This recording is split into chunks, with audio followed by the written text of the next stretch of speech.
Hello mes souriceaux et bienvenue dans ce nouvel épisode du Vlogtober. Alors, encore une journée de télétravail. Là, c'est la pause déj. Donc, je suis en train de me faire manger. Et voilà, je pense que c'est encore une journée où je vais pas avoir beaucoup de choses à raconter. Comme vous l'entendez, je suis encore en pleine crise d'allergie. Voilà. Et pareil, je fais comme hier, 9h à 18h.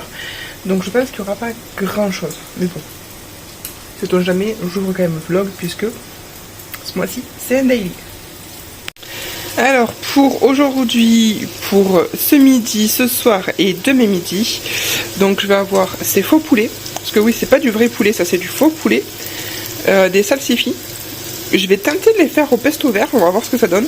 Alors est-ce que je suis la seule personne au monde qui mange des salsifis? J'ai l'impression que oui, et moi j'adore ça.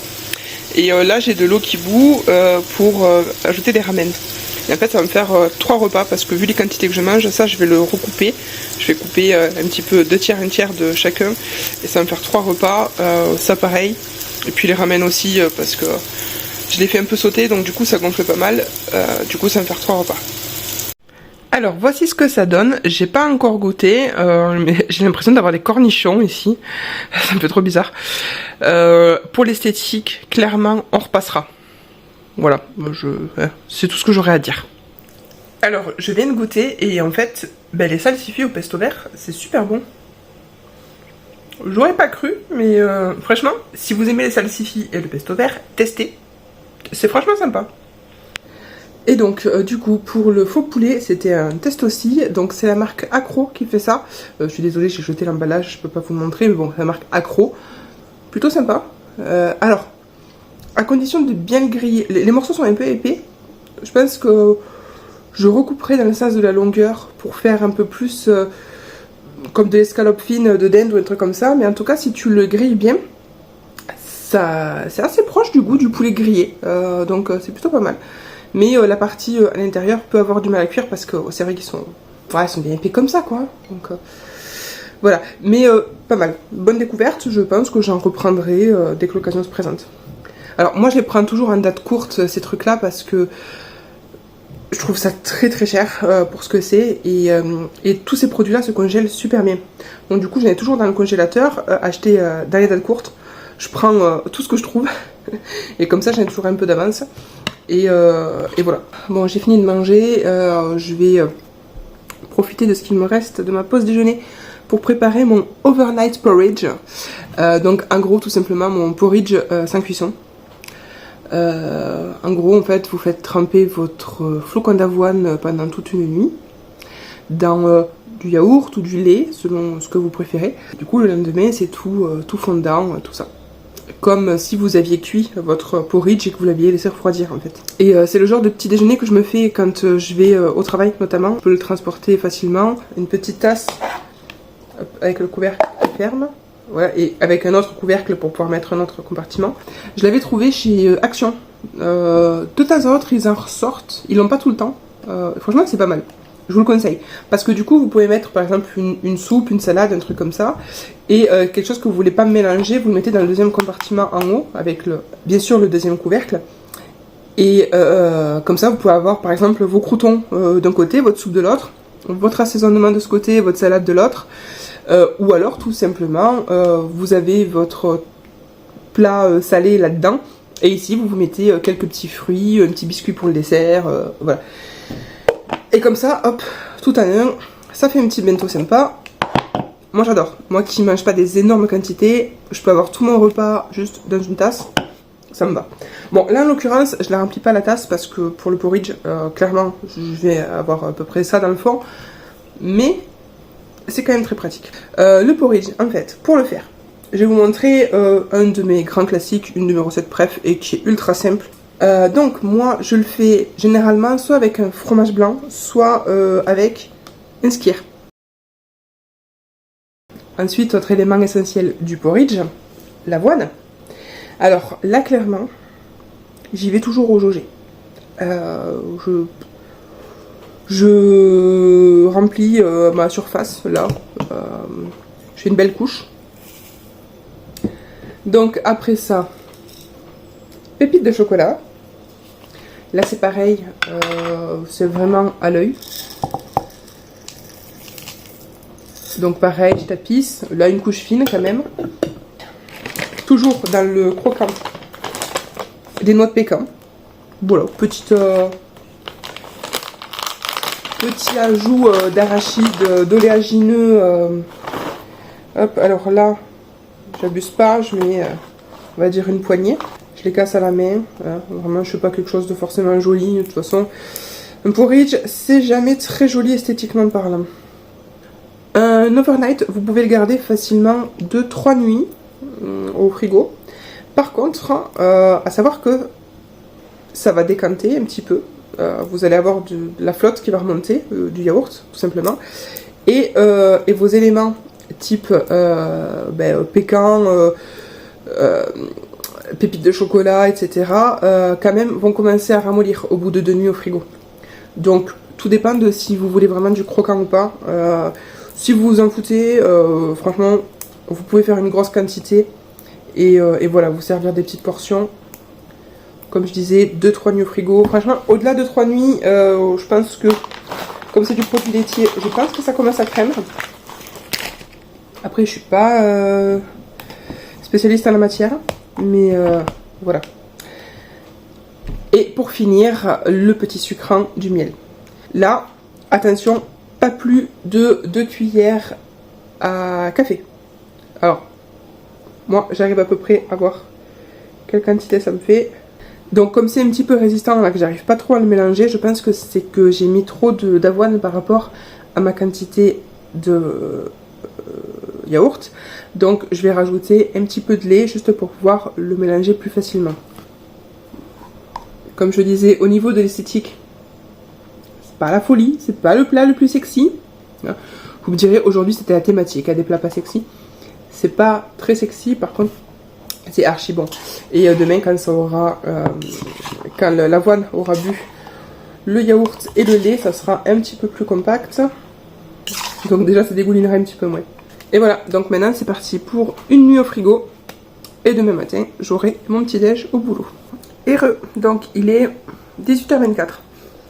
Alors, je sais que j'ai le dîner qui est déjà prêt, mais aujourd'hui j'ai pensé à me faire une soupe poireaux pommes de terre, parce que j'ai des poireaux et des pommes de terre, donc soupe poireaux pommes de terre. Et ça, comme ça se conserve super bien, du coup je peux en faire là et en avoir dans les jours qui viennent. Donc ça c'est cool. Un couteau, un poireau, des pommes de terre. Et je suis pas cuisinière, hein. Donc du coup là clairement je vais mettre tout ça à cuire dans de la flotte. Une fois que c'est cuit, un coup de mixeur, un petit mijotage ensemble et on sera bon. Vous connaissez le cliché de la daronne qui prépare le dîner avec son petit verre de vin? Moi c'est avec une pinte d'eau. Voilà. C'est beaucoup moins fun, mais voilà.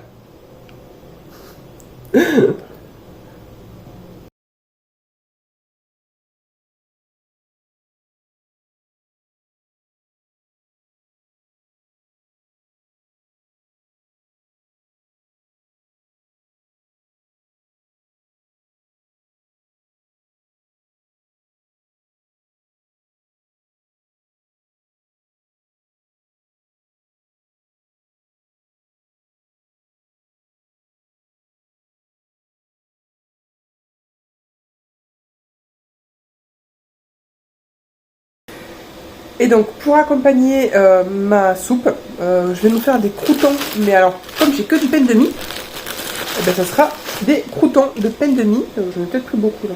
Donc, pour ma part, c'est du pain complet, sans croûte. Tout simplement, hop, commencer par couper des cubes.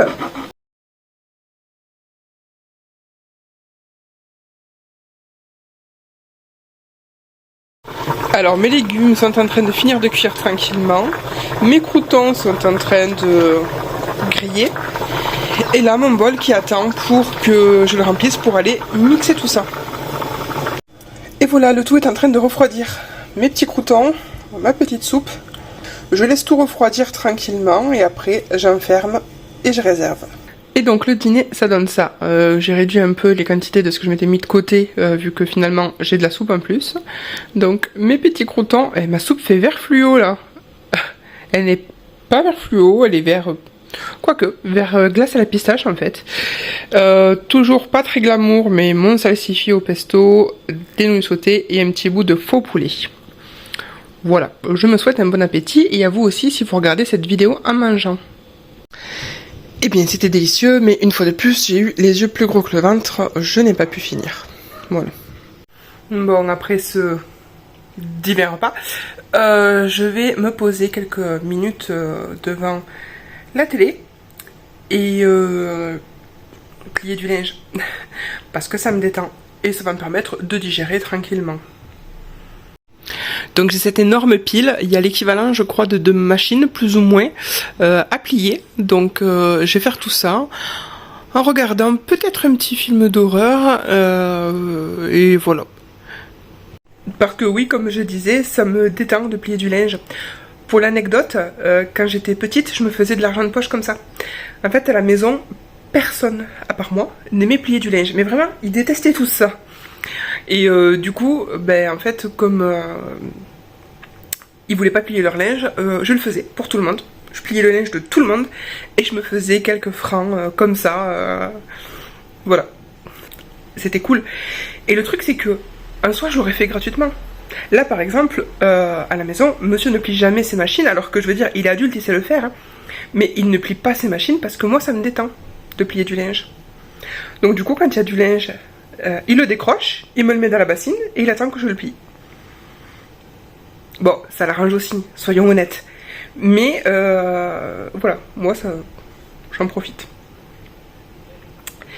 Et d'ailleurs, en parlant de se détendre, donc j'ai dit que j'allais me mater un petit film d'horreur. Donc pour revenir sur Malignante, le film d'horreur que j'ai regardé hier.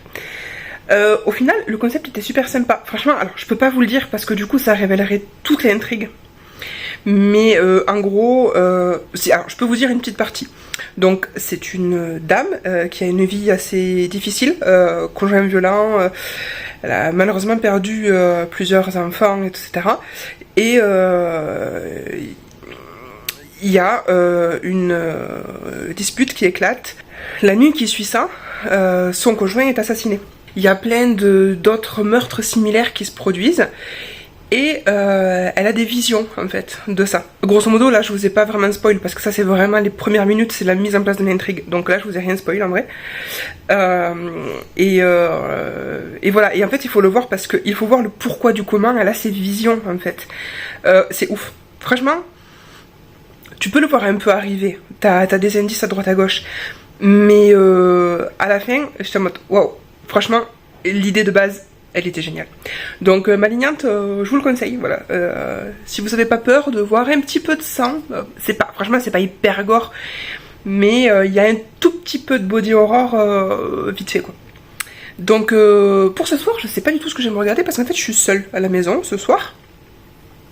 Donc là j'ai le choix, j'ai l'embarras du choix. Je pense que je vais sur Netflix parce que en octobre ils ont une section... vous savez, comme tout ce qui est comédie, science-fiction, etc. Ben, il y a une section Halloween. Tous les mois d'octobre. Ils rajoutent ça en plus. Donc, je vais aller dessus. Et clairement, je pense que je trouverai mon bonheur. Bon, ben, je vais pas faire original. Ça fait plusieurs minutes que je cherche. Je vais regarder Hunting of Hill House. Je crois que mon esprit a besoin de se laver du livre que je viens de lire. Je crois. Et puis il faut aussi que je valide ma théorie comme quoi dans le livre on parle d'événements qui se sont passés dans cette série.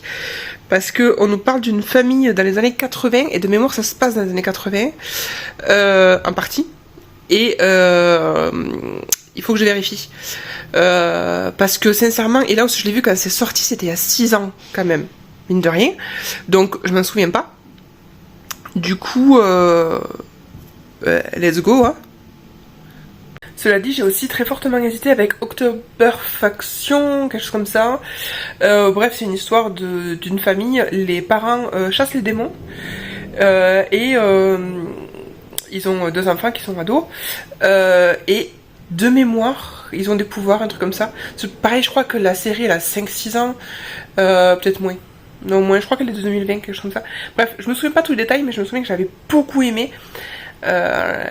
Sinon, j'ai hésité aussi avec revoir La chute de la maison Usher, qui est une série, en fait, en gros, c'est un richissime mec qui a plein d'enfants, et ses enfants se mettent à mourir les uns après les autres, mais sur un laps de temps très court, hein.